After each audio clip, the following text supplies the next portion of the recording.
Hello, this is Helen from It's Time to Wake Up the Trees and Find Your Voice and Roar, and actually Good Vibration Retreats and all sorts of other things as well at the moment. So, I'm here to talk about the future. And there are times when you're on a particular timeline, when one is on a particular timeline,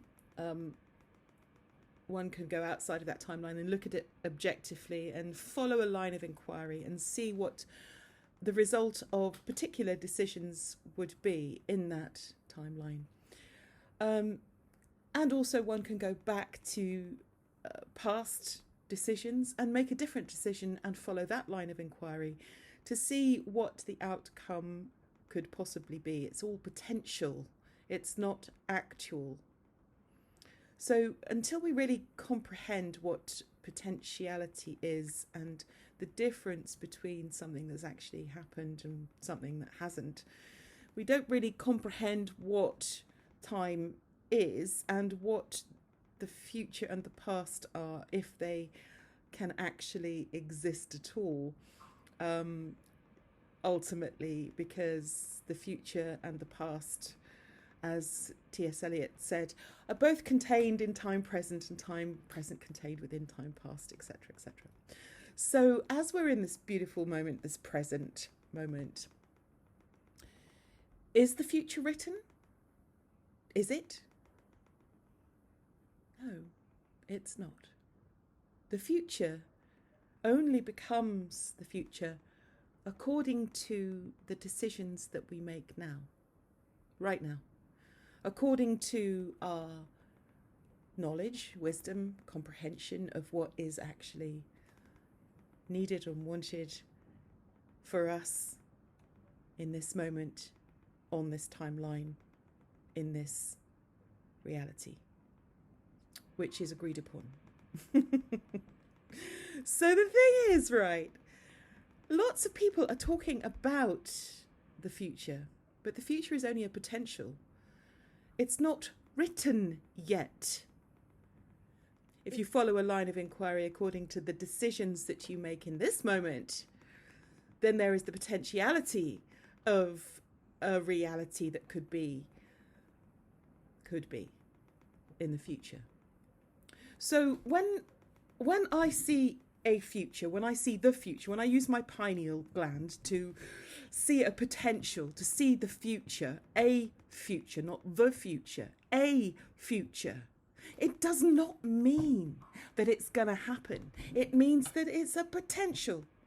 So therefore, if we make a different decision in the moment, it won't happen.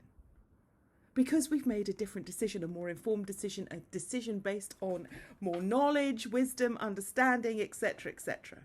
So when people say to me, oh, well, I've seen the future and it's this, it's not. It's only that. If there is an agreement that it is that.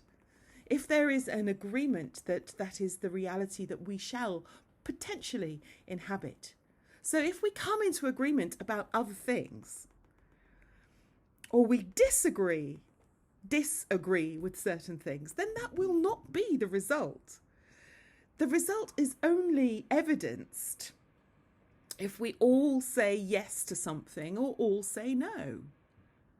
So let's really examine that when it comes to our daily lives, when we have a decision to make every morning. Are we going to do this, or this? You know, what's more potent? I question this. What is more potent? The love? Or the I should do this because... So we're still in cause and effect in that case. But what if we could live acausally? What if we could live outside of cause and effect? Because in the knowledge, wisdom and understanding of what we're doing, we make an informed choice and we say, well, I'm going to do this, but not too much of it. I'll just do a little bit of it. And then if there is a negative result because of whatever reason, then I shall deal with that and I know exactly what to do with that. But at this time, I'm going to enjoy this or this. I hope you comprehend what I'm saying. So there is a future, if we agree there is, and there is a beautiful future if we agree there is, and there is a terrible dystopian future if we agree there is. So what's happened to our arbor vitae, our minds, our trees, the trees within our heads? What's happened? Is it awake? Are we awake? Or are we asleep? There's so much to discuss here. It's such a huge, huge subject. But I just want to reiterate, if the future is already written, then why pray? The scripts that people are following are mind control programs. They are programs. We don't have to follow those scripts. We can actually write our own.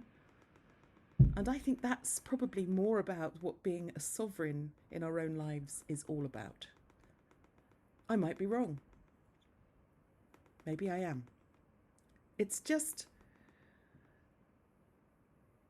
I see things just slightly differently.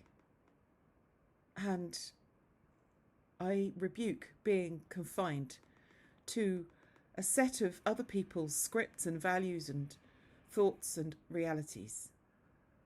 I don't subscribe to that. But that's just me. Maybe there are other people like that out there. I hope so.